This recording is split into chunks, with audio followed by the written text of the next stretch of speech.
Kaixo, abenduko 31 eta iritsi gara urte bukaerara kostata.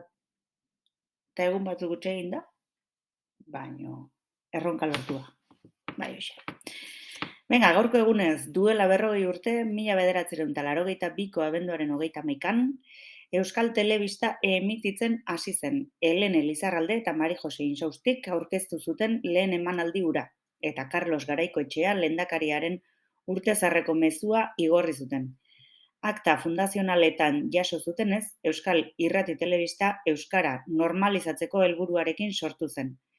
Gero, Katalunian ez bezala, ETB2 gaztelania hutsezko bigarren katea sortu zuten eta ordutik askoz baliabide gehiago bideratzen da bigarren kate horretara.